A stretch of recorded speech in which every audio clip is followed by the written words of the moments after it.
politics, but it's a song off the Desire album right before or right after a song that people probably know called The Hurricane. Yeah, I think most people have heard of the Hurricane. Yep. Great song. And okay, enough, enough of the small talk. Let's bring on our guest. I'm excited today as Jenna Burkert. She was runner-up at the Olympic team trials just a couple weeks back, three-time world team member. Jenna, how you doing today? Appreciate you having me on the show. Yeah, thanks for joining us. I guess I just kind of want to. It's been a little bit. I know you've been on here, but it was quite a while ago. It was back maybe a year ago or so. COVID hit, the world stopped. What'd you do? How'd you spend your time? How'd you train? What was unique about your life? I know it's a full year. You don't have to get in everything, but just kind of a general overview. Yeah, it's interesting to think back because it was about a year ago. We're really in the thick of it all, and just making do with the training. Lots of cross training. Because we're in the Army, we had a lot of strict regulations, and so we weren't able to get on the mat for quite some time. So just a lot of cross training and a lot of mental training. My wife and I hike every day, especially when we're living right by Garden of the Gods at the time. And so we were always outdoors doing my 100 pull-ups a day challenge, just staying present and kind of living in the moment. It's easy to get wrapped into feeling stressed about these, adversities and whatnot, but really kind of just staying present and enjoying the process. And so not many competitions. Actually, Olympic trials was my only. So it had been 14 months since I had competed. So that was, pretty intense in itself. Yeah. But just making the most of it. You mentioned cross training. I know you're big into pull ups, but the one thing you said that stuck out to me is I did a lot of cross training. I did a lot of mental training, and you said some other things. But can you define like what is mental training, or what do you mean by mental training? How do you do it? Because that's a part of the sport that I feel gets lost. Everybody, not everybody, a lot of people focus on the pull ups, the drop step, the shots, the holds, the moves, the techniques, which are very important. But I feel like the Of mental course. side's hugely important as well, and I'm just curious how you tackle it. I think it's a lot of just visualizing my matches, especially like I said, it had been 14 or 15 months since I'd competed. So that was really frustrating. And we had to pull out of the Captain's Cup. And so missed opportunity there. And so I had to really kind of almost visualize these matches and act as if I was there. And, I've read a lot into it of just, your mind can't really tell the difference between what's real and what you're telling yourself. And so I was like, well, I might as well just go through these matches and visualize myself, overcoming, maybe I'm down by a few points and coming back, or maybe I'm winning and holding the lead. So visualizing like that. The big thing for me, like my mental training, is just staying present. In my later years of wrestling, I used to get so caught up in what's coming up. I got to do this, who's going to be there, what weight, and get so wrapped up into that. And now I find so much joy in my day because I'm actually not thinking ahead. Typically when I have a competition, if it's on Saturday, on that Wednesday, anytime I give an interview, I'm like, well, I'm just focused on Wednesday. I'm not focused on Saturday yet. So that's really been a big difference maker in my career, just not getting so caught up in the little things and just, enjoying the day-to-day process. When did that start? Right? When did you go from overthinking and thinking about it too often and too long before time, ahead of time, to being present and enjoying the day and just taking it one beat at a time? Yeah, I think I tried to do it a lot in 2019, but things just weren't clicking. And even through a lot of 2020, like when it began, I went to a military school, came back, went to Italy, had that ranking event, and then it was like the wrestle off with Helen, and then it was, we're getting ready for Olympic trials. So I don't truly feel like I was really living in the present because everything was happening so quickly. So right when the pandemic hit, it was so easy to get caught up and well, what is happening? When are we ever going to compete? And so I really feel like from the beginning of the pandemic to now that I was adamant on working on, not stressing about the next day. So truly in this last year, I focus on it.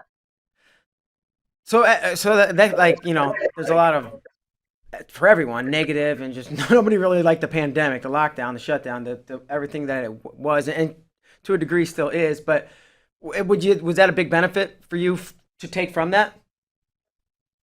Definitely. I think at the end of the day, we're all going through it. So it wasn't something that I can be like, oh, woe is me, life's so hard on just me. It's like life is hard for everyone. And actually, some people were in the hospital really struggling, and people were dying. So it was really important for me to just focus on, okay, well, what can I be thankful for today? Because life, really, it's not that bad, just because I can't go here or there. So yeah.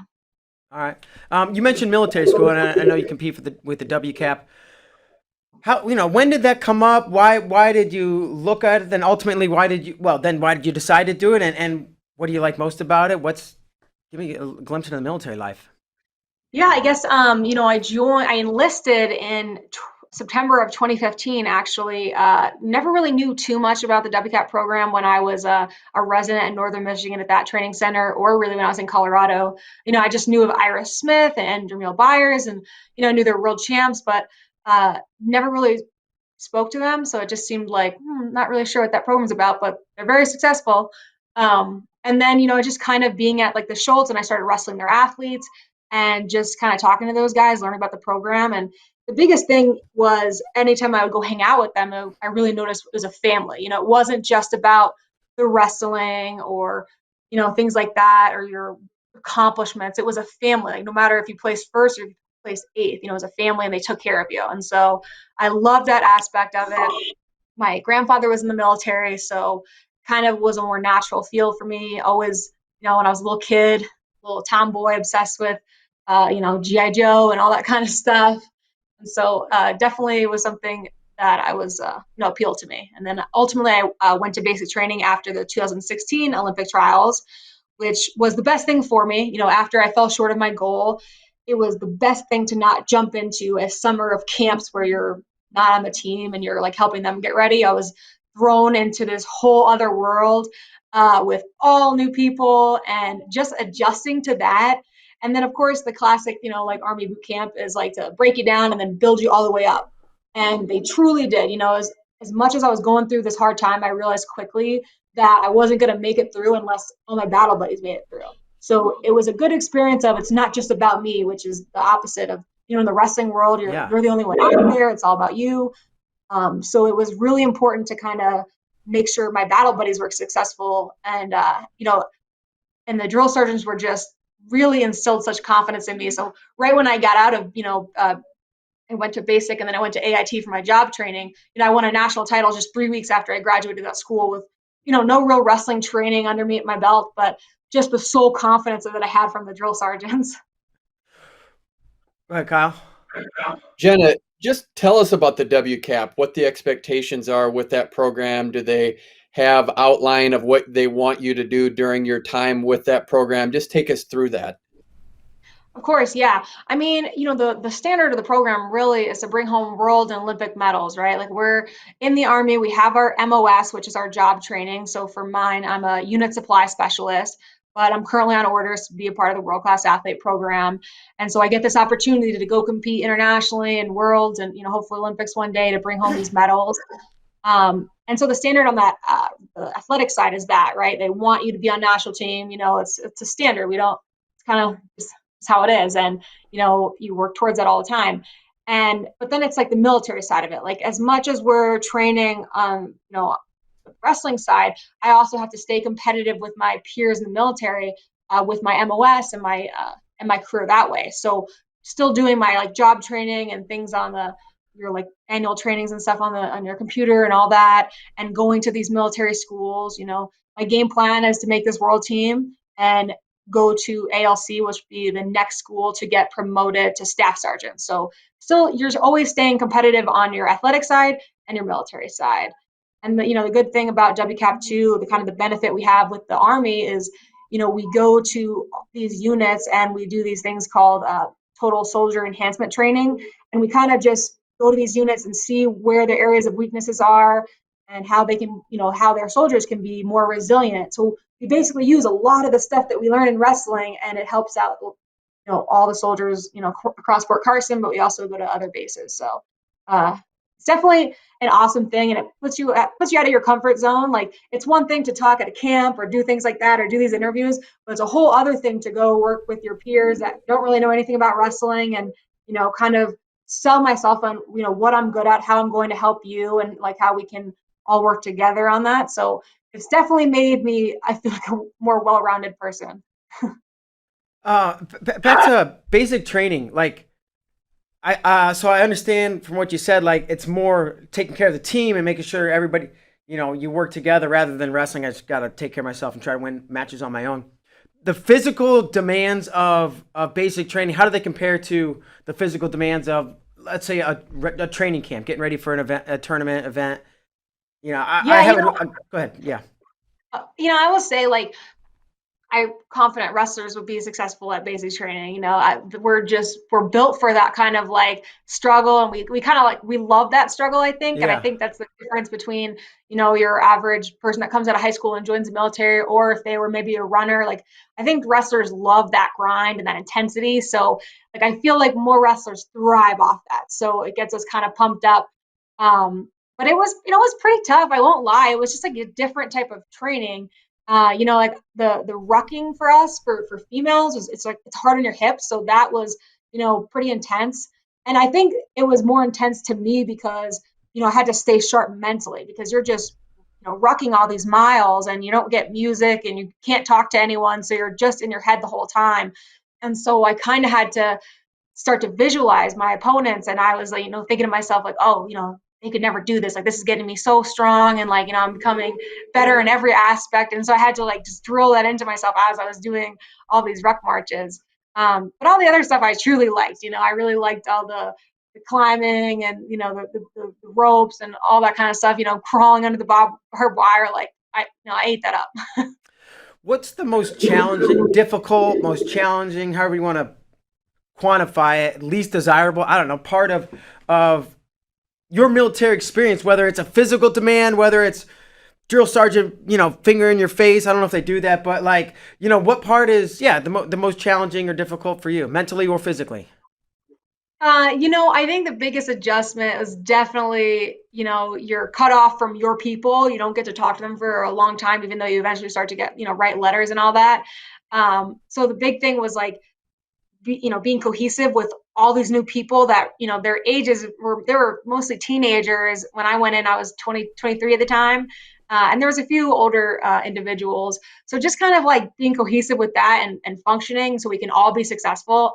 But the hardest thing for me was the group punishment. I felt like I was doing everything right. And if one person messed up, the whole, all of us were in trouble. And I hated that, because I was like, oh, come on. Like, I'm doing the right things. Like, Yeah. Yeah, mouse absolutely. punishment. Could this turn into one day? Could you go out if there's a war wherever, however, whatever happens? Like, is there a possibility that you get sent out into the field to do something over, let's call it the Middle East? It could be anywhere though. Right. I mean, if I was ever, if I left WCAP, right, and I wanted to just, be done wrestling and go to a normal unit, then of course, absolutely. But right now, like, I'm on order specifically to be a part of the World Class Athlete program. So yeah, it's like, that's where we're stationed right now. What's the long term, I guess, plan? Like, are you in the military forever? Do you have, your orders are WCAP. Once you serve or complete those orders, are you done, or is there an option to do more, or you still in it, or what's the long term? Yeah, absolutely. It kind of depends on how long you sign your contract. With active duty, you can have, 3-year contracts. So I re-enlisted last year, so I will be in at least through 2024, actually.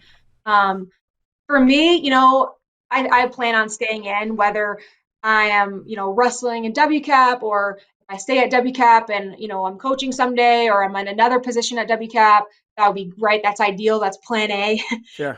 Plan B is, I still love what I do in the Army, and I love taking care of soldiers and working with individuals and, coaching them in that manner. I believe every job in the Army is important. So, for me, if that's, God's plan, whatever, it is what it is. Right now, that's what I'm passionate about. And it's always good to be able to, take care of my family and all the medical benefits and school and all that. It's really it would be hard to give all this up. Okay. Cool. Let's get to your shirt and the Southeast RTC Hokies. So you train with the obviously your W cap and like a lot of people, right? You're Titan Mercury, you're Nittany Lion, you're these multiple clubs or affiliations. But how did it come about being with the Southeast RTC? How often do you get to go up there and train? What's the environment like? Yeah. Yeah, so I think that's a really good opportunity about WCAP is not only to get to train with WCAP and be a soldier and all that those benefits, but they provided us the opportunity to kind of seek out RTCs and if we wanted to, just vary up our training. I felt a lot after the wrestle off with Helen, in 2020 that I just wanted new eyes and just kind of change things up a little bit. So I started to just really look into the RTCs, and I kind of knew Cody Brewer a little bit through his wife, and so I reached out to him and talked with all the coaching staff all summer, and just kind of decided I'm an all in type of person. It doesn't really take me too long. Like when I joined the Army, it was like one day I was like I'm never joining the Army, and the next day I was like I'm all in, ship me out, like let's do this. I don't need to give things a long time of thought. So I talked to them all summer and I was like, yep, I like the vibe there. I think this is where the styles will kind of match up because it's a good variety, where it'll benefit me and just have fresh eyes to kind of pick out my vulnerabilities. And I think that's really important when you get to be an older athlete, kind of need fresh eyes to keep yourself in check a little bit. And so because the year has been kind of crazy and with military travel with COVID, I haven't actually gotten to be there, but I speak with the coaching staff often and they're all incredible. And all of all the people in Virginia are so supportive, which is crazy. Like I did not realize what a following they had for their program, their RTC, and now women's wrestling. So that's been a really awesome experience these last few months is just having all these supporters from Virginia sending me these messages. And so it's been really good. I will be going out there this summer, probably balancing it out between national team camp because we're not at the training center anymore because of COVID, where our camps are kind of all over the place. So balancing going to the national team camps, going to Virginia, and then just making sure I get on these trips, especially from having a pretty, not many competitions in the last year. Yeah. You mentioned military travel restrictions, right? And I'm thinking about just general life over the last year, right? Like travel restrictions and stay in place. But what's the protocol with the military? I don't really think of it. Out of sight, out of mind, probably. But that's got to be different. And how restrictive are they? And what are those restrictions?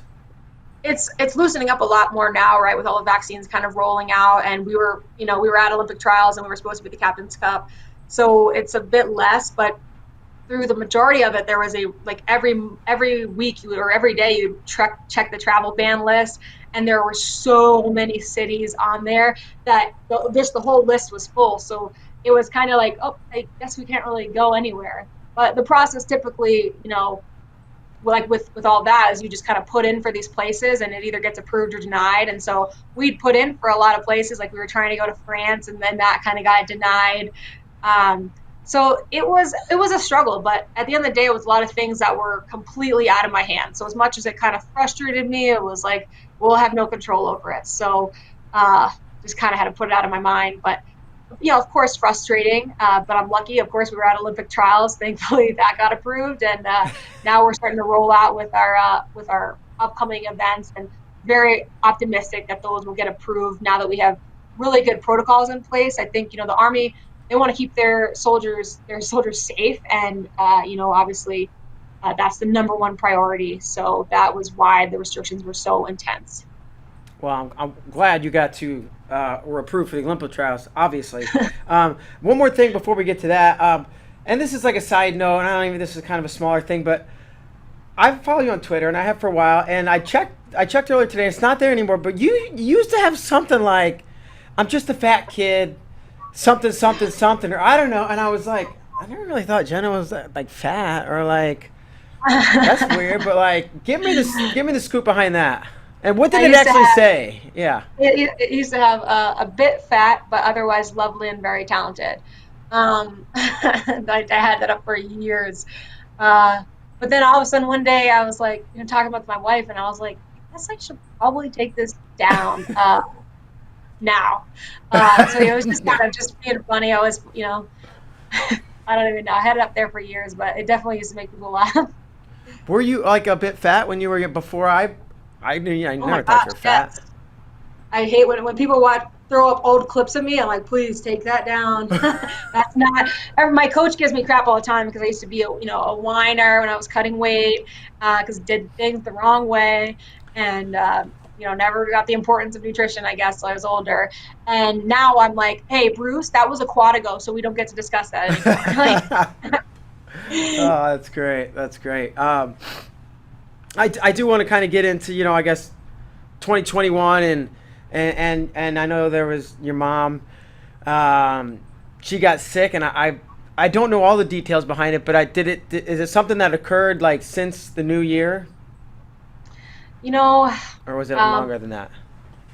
she actually had heart disease, and I don't think I genuinely knew until right when we get back from almost going to the Captain's Cup, after some hiccups there. Uh, right when I got back from that, my mom was in the hospital. Like she was really sick and was like, I need to go to the hospital. And unfortunately, like I had COVID at the time, and so I couldn't help out, couldn't see what her condition was. So felt very helpless. And then the moment that I tested negative, which was luckily pretty quickly, I ran to the hospital and got to see my mom kind of every day there while she was they were trying to get things under control before her heart surgery. And I remember sitting there with her and they said heart disease. And I kind of just looked at my mom like, heart disease? Like, what is this guy talking about? And I don't know if I processed it. I think, when I was a kid, 15 at the time, when my mom first had heart issues, I just kind of thought of it of like, my mom needs heart surgery. Lots of people have heart surgery. And so I never had heard it as heart disease, which I know sounds idiotic, but it definitely, shocked me. And that was the end of February, and we knew she was coming up for her heart surgery. And March 2nd, she went in for her mitral valve replacement, and it was 7 hours. And they ran into some hiccups, but ultimately they closed. And I thought that was it. I thought that was the worst of it. Was kind of past us. I was so happy that she made it through that because my mom also had COPD and underlying conditions. And so once she made it past that, I was super optimistic. And that next day, I got an emergency call, and everything happened so quickly. And it was emergency surgery. She was bleeding out. I had to go in, and I approved it. And then by the time I got there, they said that she had a hole behind her heart, and she was bleeding out. And that Wednesday, March 3rd, they told me, the person who came and spoke to me said, I don't know if you believe in a God or anything like that, but if you do, I would really pray these next 10 hours. So, of course, that's what I did. I reached out to my whole community and asked for as much support as possible. And after she made it through that night, I was like, okay, like we're good. And I went and saw her right away as soon as I could. And they left her chest open, so I could literally see the inside of my mother. Traumatic, a lot. And Wow. it was intense. And I thought, okay, like, what's the next step? And they said, in a few days we'll try to close the sternum. And I was like, okay, great. Like, I'm thinking that that's not going to be intense or anything. And they basically told me that her odds were very, very low, and that the surgeon, she was just kind of upfront and was like, I don't think your mom's going to survive it, so you should prepare yourself. And, I came home that Friday just, because I left. I was supposed to stay there up until her surgery, but I had to go because I was freaked out. And, again, I just started asking everyone for support and praying. And then once we made it through that, I remember celebrating with my dad, and I was, over the moon. I really, really thought that was it. And then we spent about, 2 weeks of where she was just kind of like that on the table. It's not like I ever really got to engage with my mom. Every once in a while, her eyes would kind of open, and so she knew I was there. But we spent a lot of time like that, and I think I don't really think I knew what to expect. I thought we were gonna get past it, and and meanwhile, like obviously things are just crazy. Everything changed day by day. I'd get a phone call, something was happening, I needed to go there and kind of sign off on it because I'm my mom's proxy. And then, right before trials, it was literally a week before Olympic trials where she passed, and it was intense. I spent 39 days with her, and just it gutted me. Was it unexpected? Like obviously that it's a possibility, and but the one surgery, the second surgery, and like you said, it seemed like she was okay, at least seemingly March 3rd, 4th, 5th. Yeah. Did you think things, I don't even know, I'm trying to ask her, was it a shock or was it Yeah, like this, it man? was it was a shock. I got a call. I was at practice and I had just finished my practice and I'd been having my phone by my side the whole month and on loud, and I got a call and I had to rush there.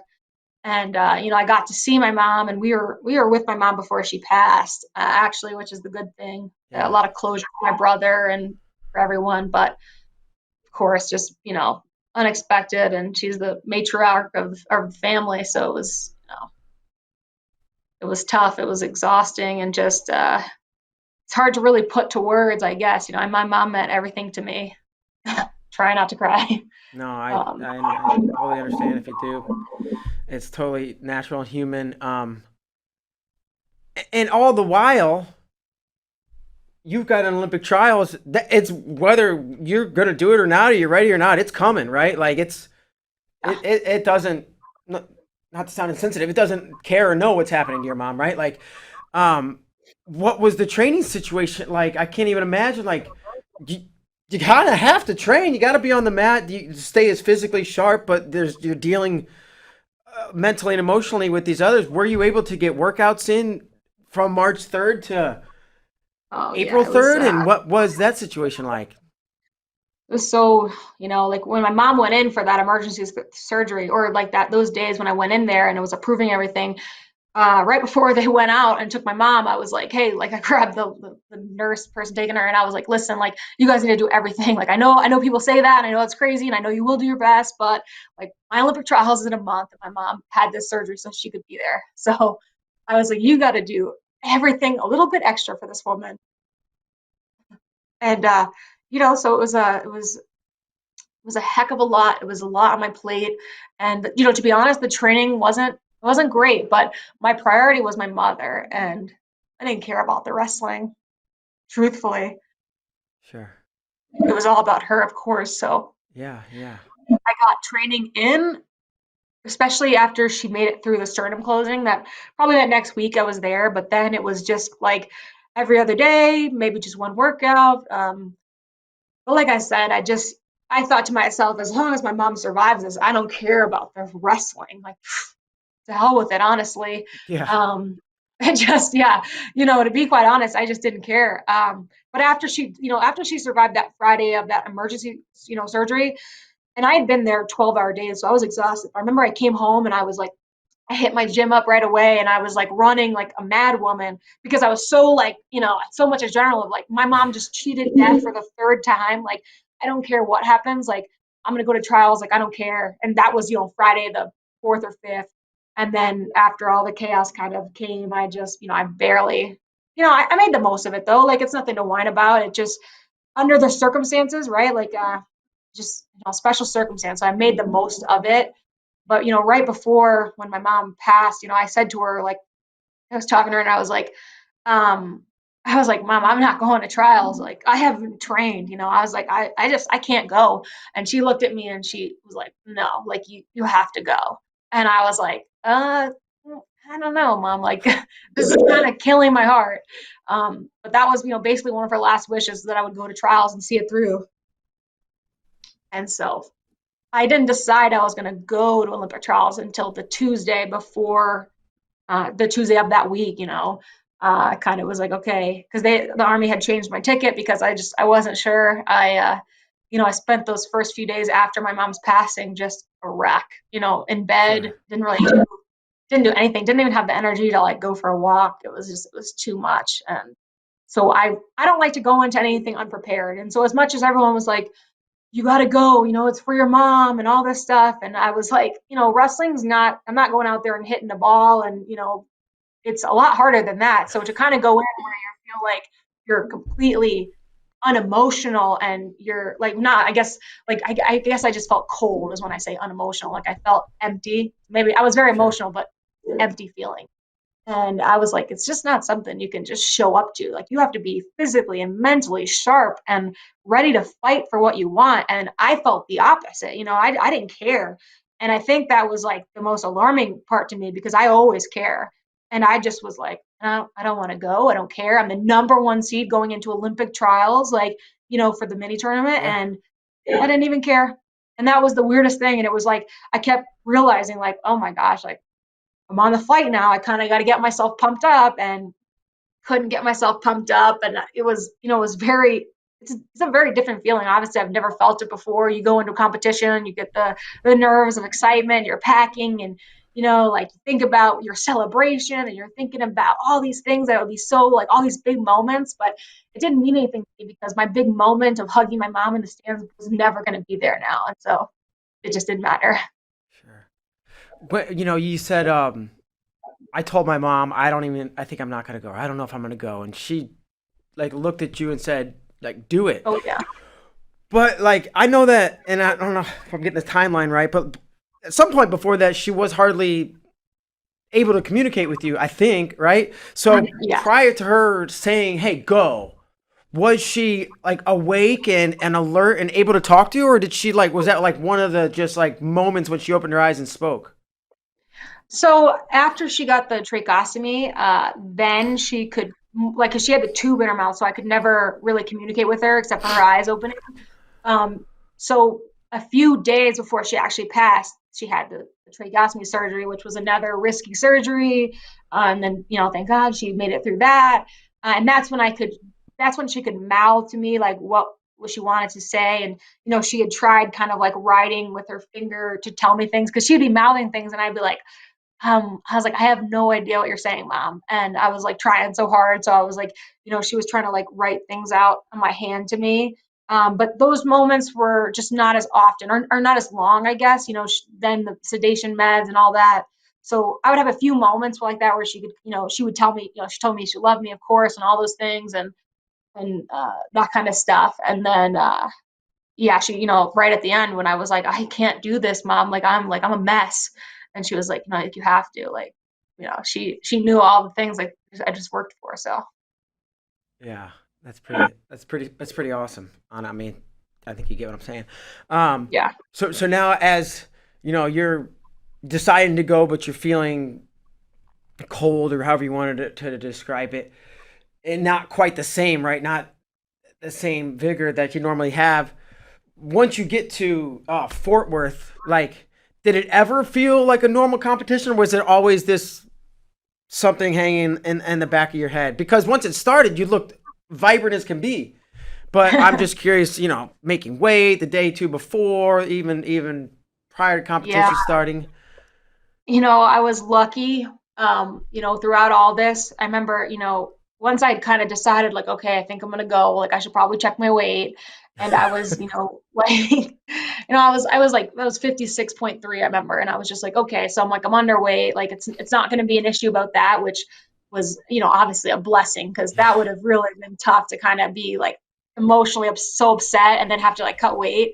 So I was kind of just lucky, I showed up there and just kind of tried to keep things as normal as possible. Got like a quick little cardio in that evening on Wednesday, and then Thursday went on the mat and did a roll, and I was like, okay, I feel kind of good. Like not my best, but I was like the game plan was short matches, because I didn't feel like my cardio was great. So I was like, let's just end this quick and stay in good position. But as that's kind of going on, I would say it's a bit more normal. But then it was hard, like when I go pick up my credential, like the wrestling community is small and just tight knit, and they were devastated for me. Of course, like I could see it. Like every time I would run into someone, they were crying, and then I was like, oh God, I'm trying not to cry. Um, so that was probably the really hard part was like interacting with people and trying to be like normal. And I felt like it was such a hard position for everyone else because people are like, you can kind of tell they're like, do we say sorry? But it's like your wrestling competition now. So it was a lot of like, you could see that kind of like, we don't know what to say. And I was like, I got it. Like, I don't know what to say either. Um, so just kind of like, that made it difficult. And then, the good thing was, like I said, I was underweight. So I just was kind of like walking around town and getting my coffee. And it felt a little bit more normal up until I saw the picture of my mom's cardboard cutout. And like Alex had showed me a picture of it. And that like kind of like set me off almost, like not in like a bad way, but I was like, I don't know how I'm gonna look at that. Like, I don't know how I'm gonna look at that picture that I remember that memory so vividly, and I don't know how I'm gonna get through this. And so I just kept looking at the picture and just trying to process it. And eventually, I kind of got over it. And then Christina Hargrove works for USA Wrestling. It was like her, Alex, and Joe Betterman worked together to make me those shirts. And then they presented me with these 3 shirts, and I was like, again, of like, oh my God. And I remember just being like, I don't know how I'm going to wear this because it makes me so emotional. And then I finally was like, you know what, my mom deserves to be present. And, she's been with me obviously my whole life. That sounds dumb, but just supporting me in my wrestling career. And so I was like, I'm going to wear it, and I'm going to like, just let it give me strength. And, that's what I did. And it felt really good to, have her there and be present. And it was difficult because a lot of people in the wrestling community, like my mom has fed a lot of people, like a lot of my teammates, and she's cooked for them, and they've had them over and for holidays. And so it was a lot, but I could just see the way it impacted a lot of people, all of my friends and people that, maybe I'm not even friends with, but they knew my mom, and I could just see how everyone, like, it affected everyone. And it shows the impact that my mom had on this world. And I think that really inspired me to just keep going. The way you're describing it, I almost seems like that weekend. I mean, obviously that weekend, it's so big. It's the Olympic trials, but it's like that's almost a small part of it, right? All these people who knew your mom, she fed them, they slept at her house, everything else.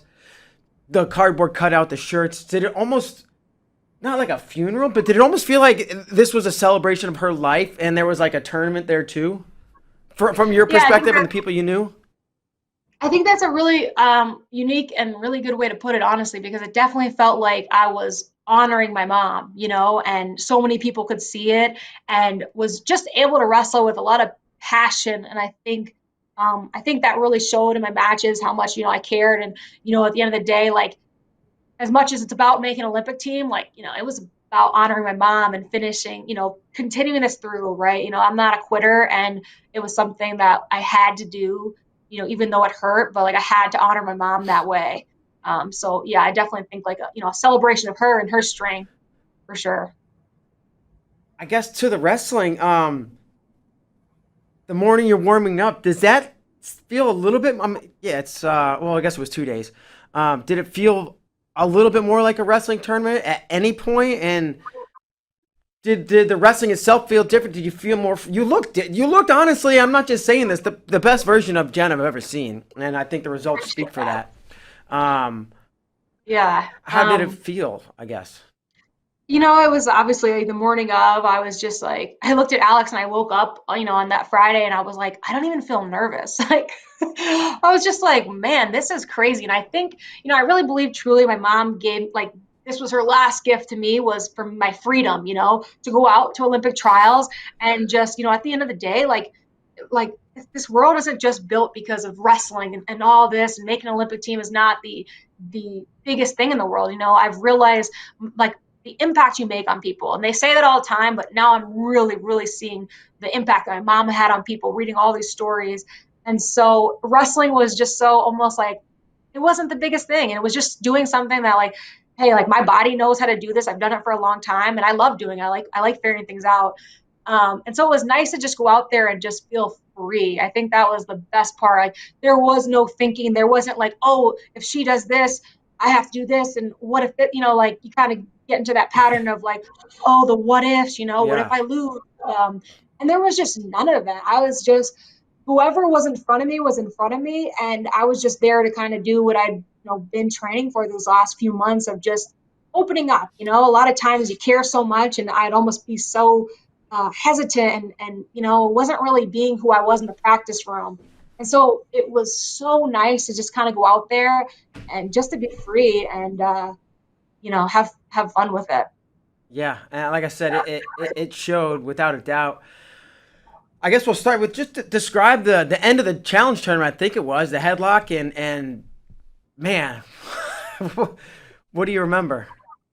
It's got it. It's Man, it was crazy. I remember just like, finishing my semifinal match and kind of looking over there and seeing Allie in her match and was just like over like I was just like, oh, I don't care who makes it through, because at the time that first period I think was a little bit closer maybe when I had peeked over at least and I was just like, but I just like was like whatever, you know. But after I had won my semifinals match and then I saw like Allie had won, that was actually, it sounds crazy, but it was like the first moment that I could hear my mom really loud, just like, come on, like, you got this. Like I could just hear her so loud. And I remember thinking to myself, like yeah, like okay, like whatever. It's it's Allie, but we've wrestled plenty of times. Like I had a good game plan. I knew, of course, we know each other so well, so I knew what it was going to feel like. And Allie's a heck of an opponent. She's very technical, very explosive. So she's a damn good wrestler, and I Yeah. knew. I think I was just really excited for that challenge instead of being afraid of it. I was just excited, and I kind of wanted to, I knew it was going to be a close match. I thought it was going to be like a 1-1 or a 2-1 match. And so I kind of wanted to play the game of, I wanted to be a bit more passive in the first so that maybe I could get, she'd get the call and then I could get the call in the second. But didn't really want to win 1-1. I just kind of thought like, okay, maybe I could get a push out or, a snatch single. So that was, kind of like game plan going forward.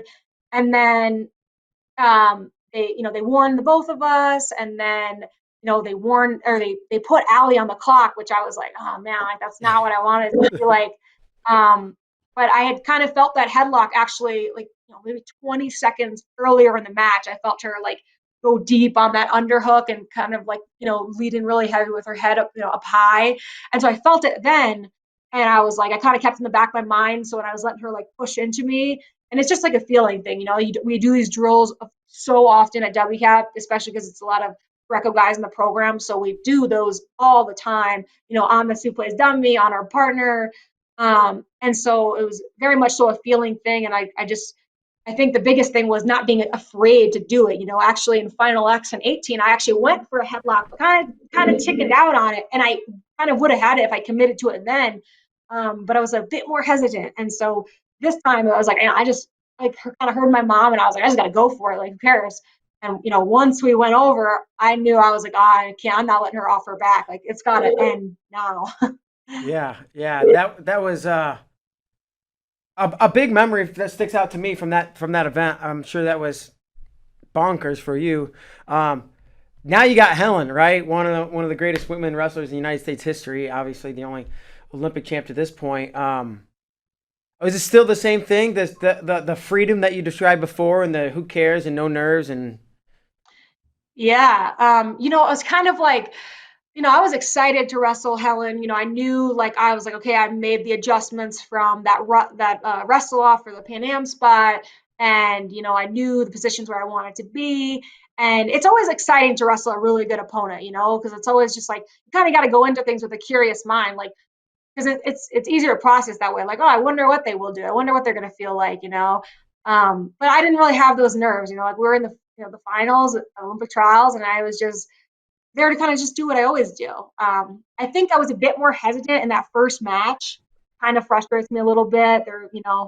I wish I would have pulled the trigger because right after that first match, I walked off to my coach and I said, "That high C is there. That's what I need to do."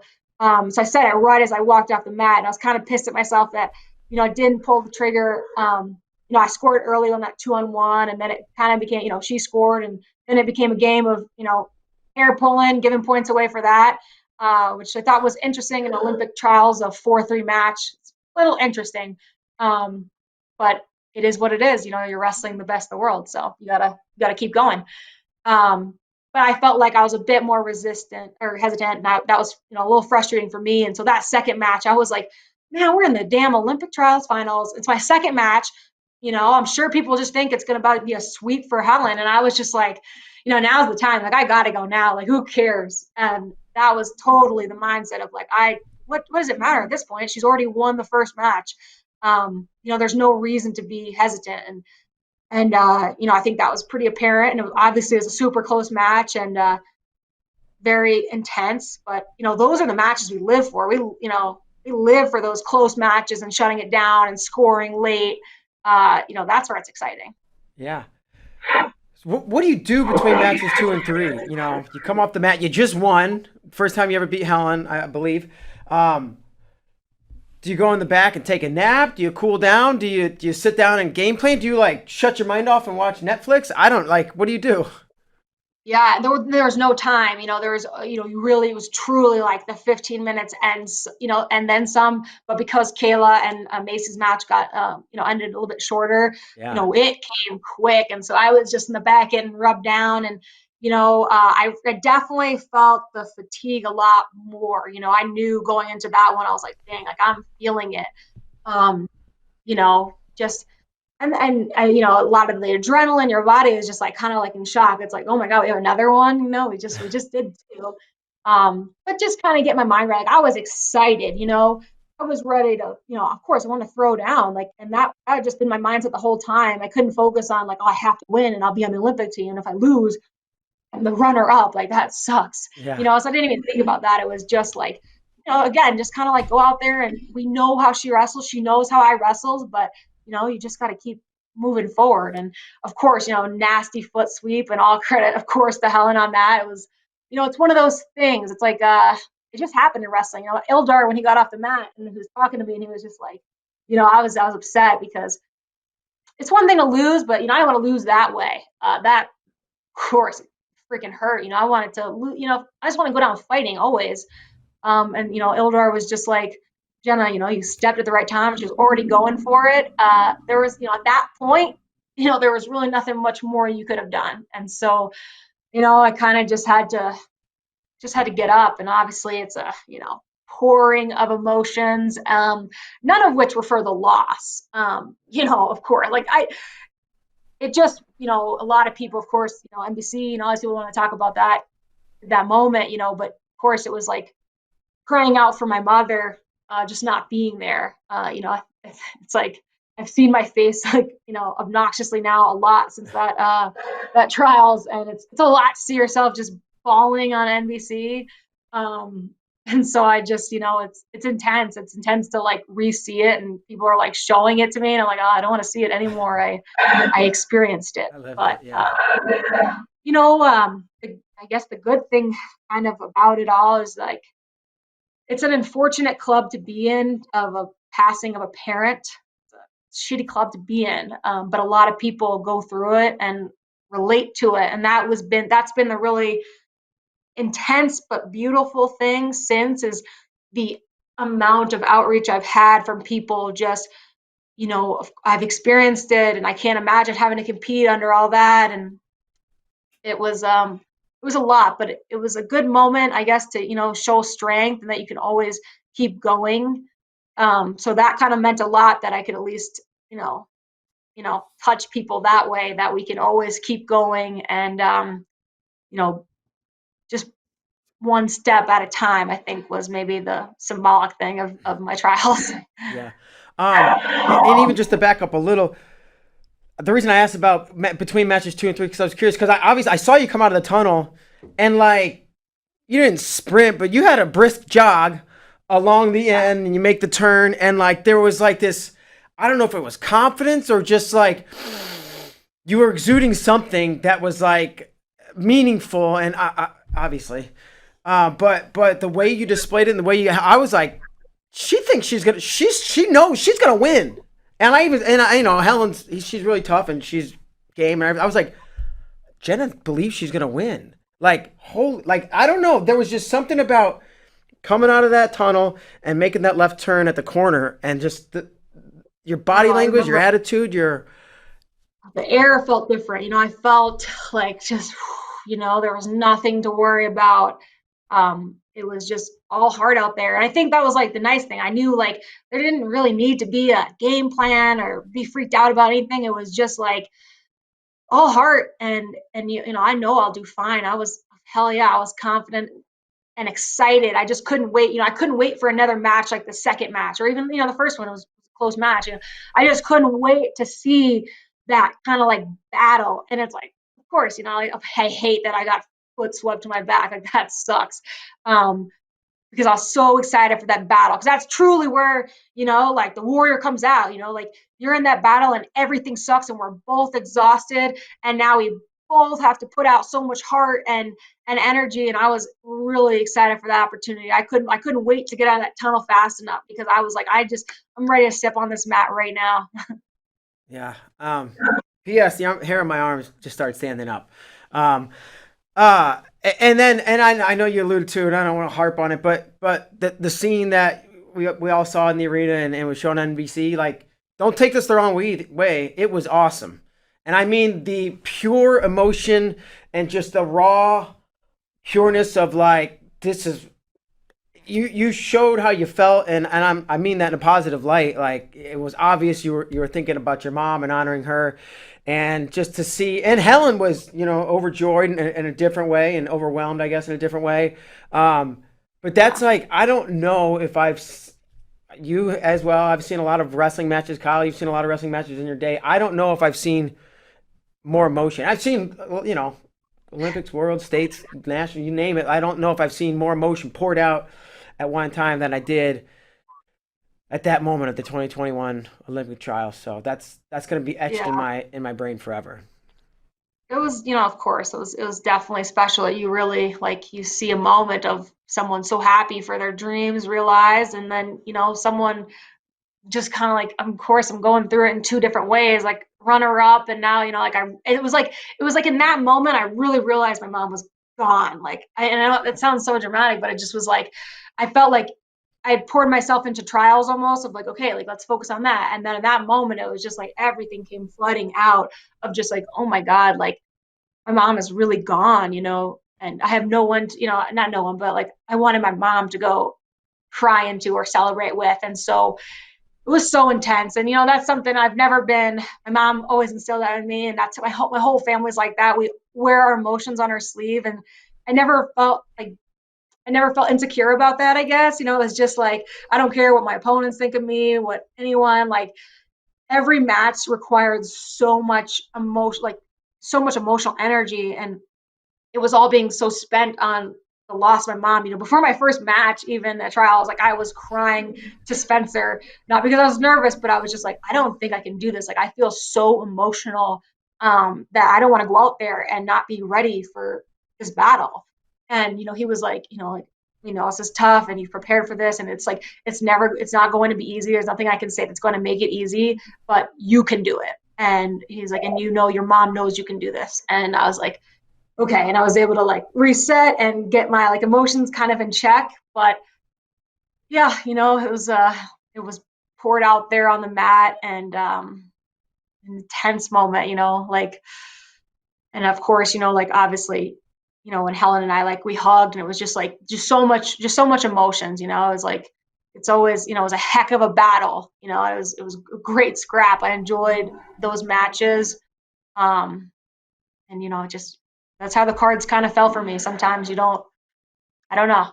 I kind of thought at one point I was like, okay, like I've been through all this, I've been through all these battles. Like I didn't even think, I didn't know what to expect going into trials on not much training, but I just knew like I would go in with my whole heart, and we'll see where that landed me. And then it landed me in the finals. And then, I don't know. Of course, I thought I was going to be the Olympian, but it kind of is what it is, like if anything, it proves, like Ellis told me after the tournament, he was laughing and he was like, you done messed up. He's like, man, now you let the world know how good you are in your worst possible moment of your life. And he's like, you messed up because now everyone knows how good you really are and how much more you can do. And I kind of like laughed at that, and I was like, I guess it's kind of true. Yeah.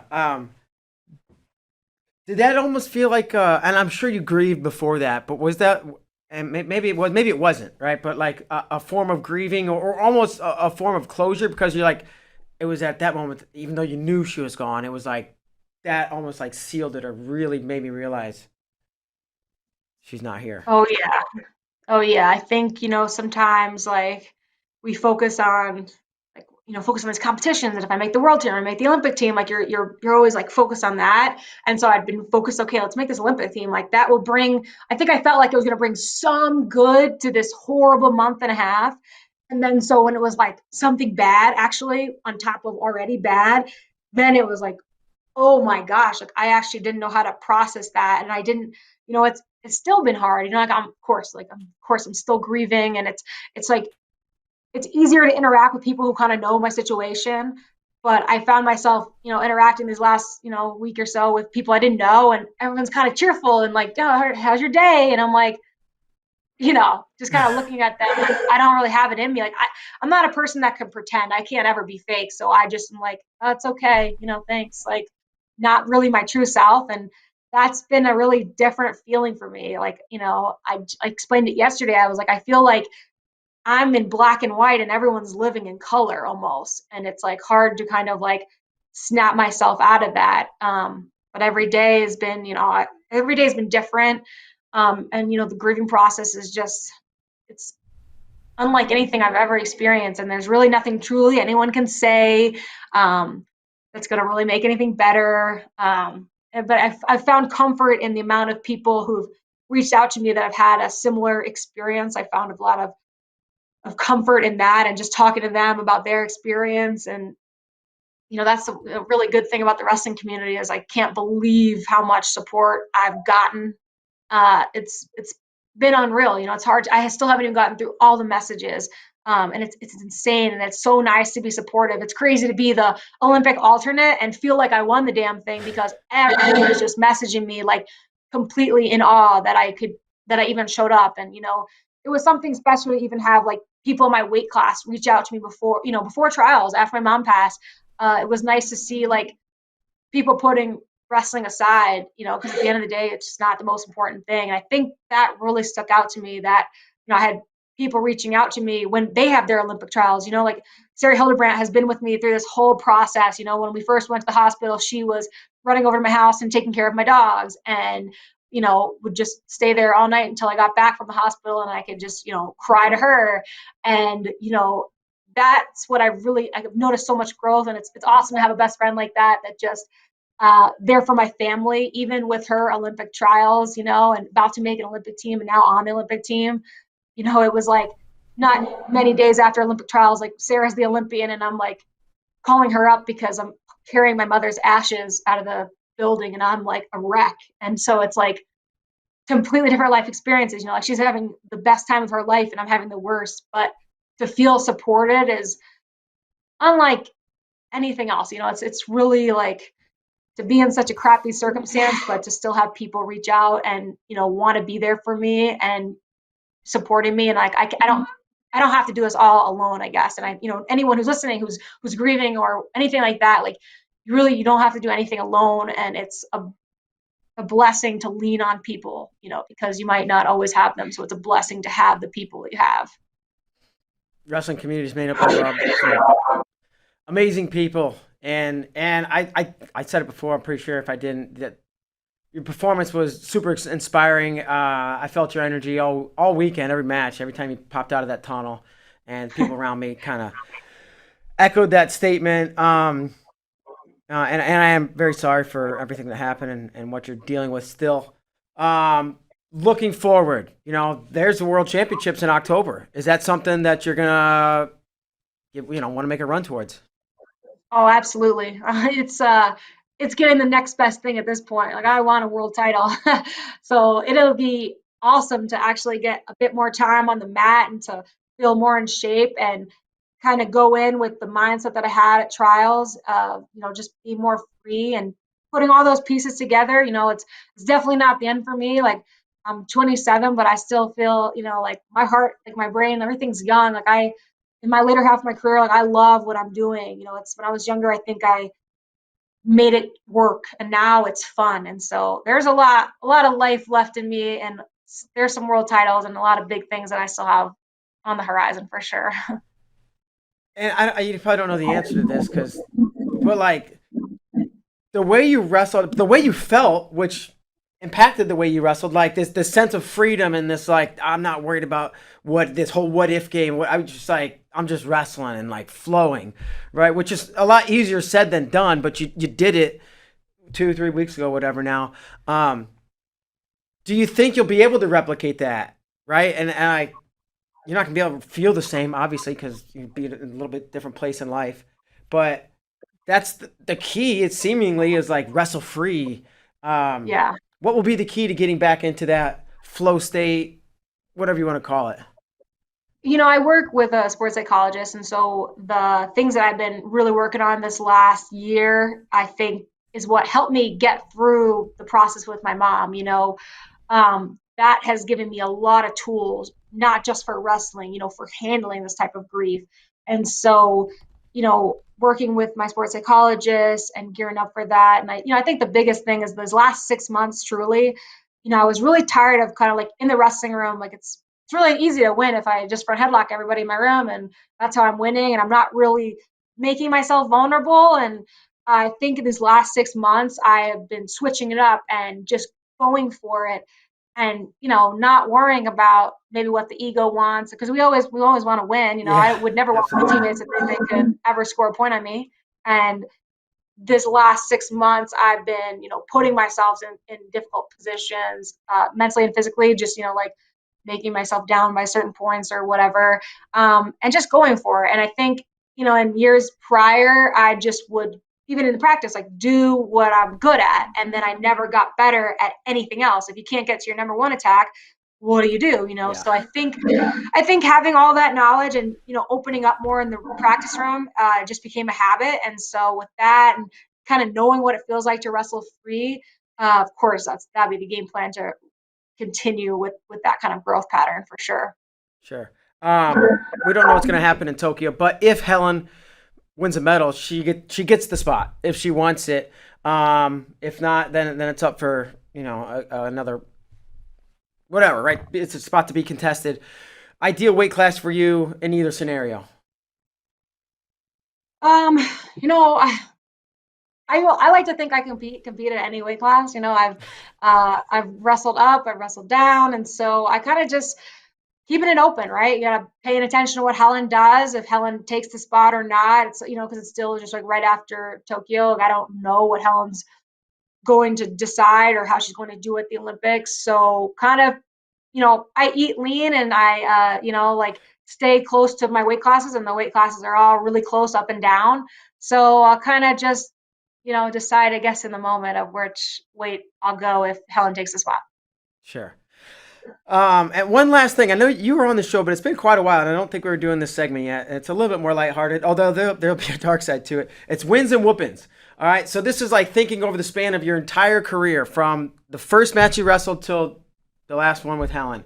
Can you think of one win and one loss that stand out? Right, it could be your best win, or it can be somebody always beat you and you overcame them, or a great comeback in the middle of a match, or any reason that this singular win sticks out. And then on the flip side, like just the worst ass whooping you ever took, just like somebody beat you so bad you walked off the mat and you're like, I don't even know how to wrestle. What just happened? And you can answer either one first, but I'm looking for one of each. It will be Veronica Carlson. It was when our trials were split, so I wrestled up at 63 when I was a lot lighter and got absolutely demolished, bow and arrowed, like it was done. It was so like as soon as you said ass whooping, I was like Veronica Carlson for sure. All right. Gosh, and then like I don't know, there's a lot of course like special wins and when I'll have to say like even though it's just so recent, the match with Helen, that second match, and I say that not just because like I won, but it was like that second high C that I took was actually like a terrible shot. When I look at Tony Rotundo's pictures, like my head's down, she breaks my lock, she has my ankle, she's in perfect position to score, and I remember thinking to myself, this is a terrible shot, and then I remember like literally just feeling like all this strength, and I felt like so connected to my mom in that moment that I remember just thinking like, I don't care that it's one arm, like I'm gonna toss her on her back, like I don't care. And so like that's special to me because it just felt like I was really connected to my mother. So it was a good moment for that. Awesome, Jenna. Well, shoot, we've gone way over the time, but I don't care. This has been a fascinating conversation and a good one, and hopefully, Yeah, I don't know, enjoyed it, but hopefully you enjoyed it. I guess actually, I'm sure talking about your mom is probably always going to be fun, as awkward or for me or whoever it is, right? Like you said, the trial, people don't know what to say, but I got to think anytime you get to talk about her, it's probably a good thing. So, absolutely. Yeah, yeah, but I guess I'll give you final word, parting word, anything you want to say about your mom, about life. It can be serious, it can be lighthearted, it can be a joke. You got the final word, Jenna. Just, I mean, of course, thank you guys, be able to share my story, and hopefully, if there's anyone that, of course, I can connect to it. Obviously, it's good to feel connected to someone, and just, thankful my mom had a heck of a life. It's an honor to be her daughter, and it's just such an honor to live her legacy. So grateful for that. Jenna, really appreciate it. Wish you the best. I know your mom's looking down, shining on you, and she's super proud. So thanks so much for your time and your openness and honesty and willingness to talk. Of course, yeah. Thanks, guys. Have a great day. You too. You too. Bye. All right, Kyle, that was the hair on my arms standing up again. I don't know if we can zoom that camera in, but we have a lot of conversations on here, and a lot of times they're serious to a degree, or they're obviously we talk wrestling a lot, but this was a bigger one, and I almost got choked up myself for a second. I'll tell you, I've always liked Jenna a lot, and I'm always fighting for being able to get those interviews with her. So it was fun to be able to just hang back and listen to you guys have a conversation and just hear her story and how she articulates it. She's a great person. She's awesome, and I hope she keeps competing for a long time, Mark.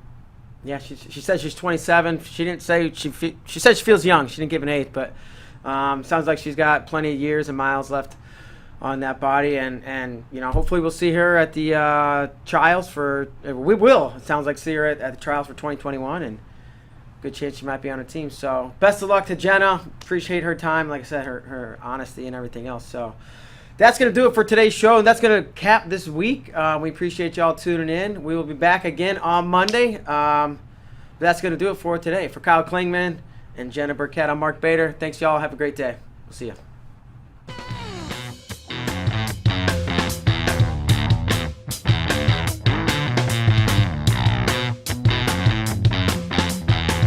Okay, thanks. See ya.